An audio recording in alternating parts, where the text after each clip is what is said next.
I loved college though. I thought that my college had the best slogan of any college, and that was, enhance your mind so you don't have to sell your body. It really put everything in perspective for us. Some people needed that perspective. Right? You ever heard that statistic that 4 out of 5 college girls have a sexually transmitted disease? You know? Well, don't worry about that. It's not true. I'll tell you the real statistic. It's more like 7 out of 4.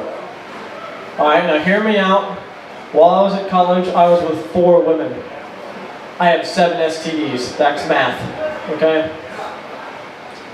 But that is how I figured out that an STD is a lot like a puppy. You know, fun to get, not so fun to take care of. The first time that my girlfriend ever heard me do stand-up comedy, I did that bit, and after the show, she comes up to me, she's like, hey, you know, I think you're funny, but about that STD bit, you weren't really with 4 women, right? I mean, back to woman's logic, doesn't care about the STDs, just worry about who I've been with. My girlfriend's here tonight, it's Tim Laffey. I don't know.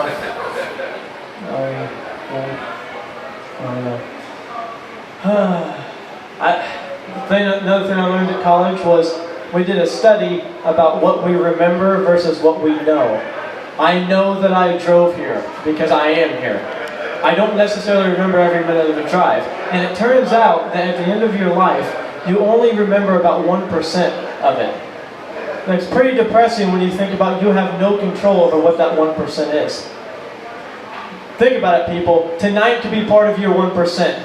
Right now, me on stage. You know? Child's first steps out the window. Douchebag on stage, there for life. Another thing we learned about was the Big Bang Theory. Now, I am not a fan of that scientific theory, and this is why. Alright? I argued with my professor, I said, you mean to tell me that we found enough evidence here on Earth that somewhere in the entire universe, billions of years ago, something happened to cause an explosion and created all of this? And you're telling me that we found that evidence. We could find enough evidence at a specified location at a certain amount of time to put OJ away. Alright, I'm not buying it. A little more about me. I hate soggy cereal. And I was just wondering, I think there's a couple older gentlemen here tonight. Somebody could help me out. If I put Viagra in my cereal, will it stay harder longer? I don't know.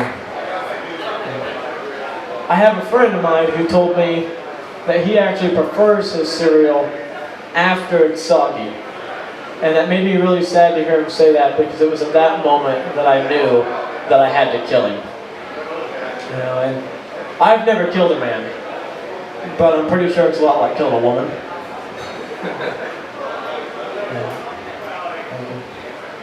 Another thing about me, I live alone, basically.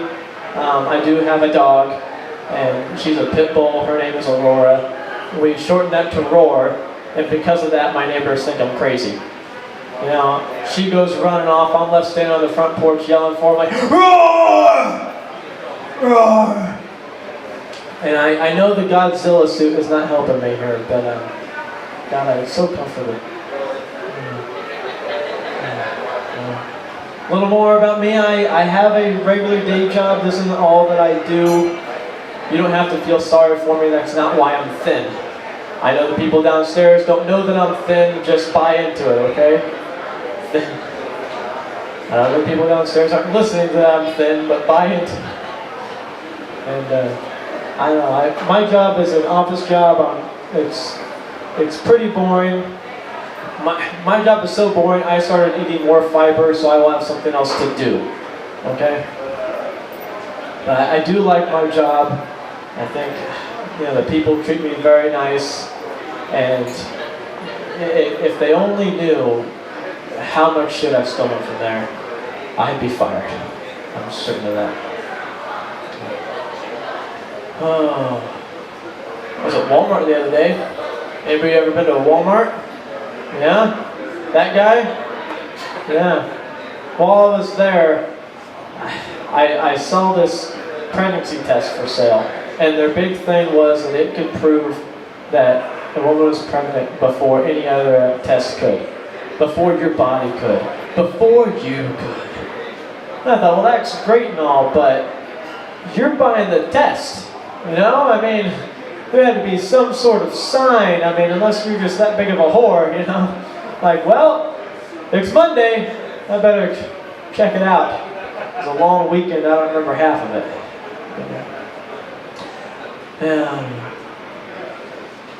Springfield is a huge town compared to where I'm from. I'm from a little town called Chandlerville that nobody here has ever heard of. Whoa, seriously?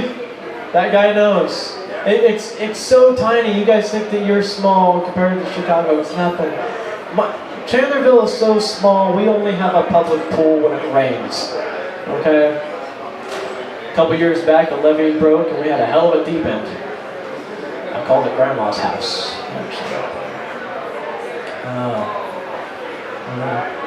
Let's go back to Walmart. I liked Walmart. I don't know why I left there. But anyway. As I was checking out of Walmart, there was a guy in front of me who was getting his stuff ready. He had no hands, none whatsoever. And it was the most amazing thing. He was completely self-sufficient. He required no help at all. And he realized as he was going to pay that he had forgot his wallet. And he goes, dang it, you know, I do this all the time. I swear, if my head wasn't attached to my shoulders, I'd forget it too. I'm like, what? Did you just say that? You can't say that. I had to ask, I was like, is that what happened to your hands? And I don't know if you've ever been sucker nubbed before, but there is no give. None. I'm proud of myself. I recently stood up to my grade school bully, Morgan Freeman. Not that Morgan Freeman. I wish it was that Morgan Freeman. That would have been the most soothing demand for my lunch money ever. But I did it this time. You know, I was older. I had some confidence. I had some experience. I had a baseball bat. You know, I was taking no chances. You know, after all, she's always been bigger than me. Okay.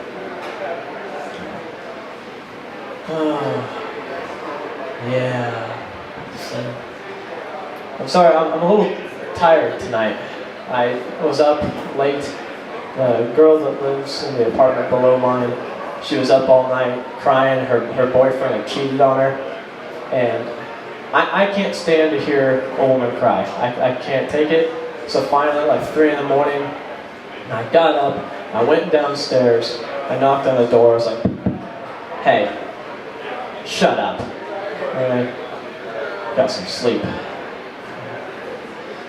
Now I know nobody was listening to laugh at that, but if I had you, I would have appreciated it, and I would now follow that up with this joke. Okay? To say that last time I told that joke, there was a woman who was really offended by it. She said I was sexist, said the list goes on. I tried to calm her down. I said, hey, these are just jokes.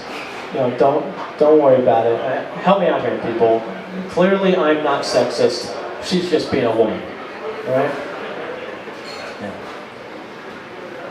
Oh, yeah. So, what to talk about? I have a friend who's a Jew. Well, I mean, sort of. I mean, he was born into that. He was part of the culture, but he doesn't believe in the religion. So he's like Jewish. You know? I heard some laughter. Somebody's paying attention. Yeah, and I heard a whoop. Yay! Yay! I think I'm almost spent here. Yeah. I'll tell a couple more. I was on Facebook the other day, and I saw this meme that really bothered me. It said, fact. Keep in mind the word, fact. Alright? People with blue eyes are heartfelt, compassionate, caring, the list goes on. Fact! Alright? I'm pretty sure World War II proved that shit wrong. Am I right? Whole Nazi thing. But I saw another one later on that made me it bothered me even more. And that was, it said, I just wanted God to know that I'm thankful for all the things I already have. Let's be real, no you didn't. You wanted everybody else to know that you want to thank for everything you already have. Alright? Because unless God is on your Facebook, and if you think that God is on your Facebook, I have one question for you. Why hasn't God accepted my friend request? Huh? I sent that like a month ago. I'm starting to lose faith that he's really paying attention. Okay. Oh. Yeah. I think I'm going to tell my last joke and continue on. Although I don't know if the band is ready. No, let's keep telling jokes. How about that? I have a friend of mine who's he's pretty cool. I don't know if you've ever had that opportunity to date your best friend's sister, but if that ever rears its ugly head, my advice is take it, okay? Because you have the ultimate ammo. Alright, me and him were hanging out, and we watched this video of somebody getting hurt, and I said, ooh man, that's horrific. He goes, you know what else is horrific? Your face. It's like, whoa, harsh, okay, harsh. But I got him later on. We're eating a meal. He's having a cheeseburger. He's enjoying it. I said, hey man, how's that burger? He goes, oh, it's tasty. I was like, you know what else is tasty? Your sister. Boom.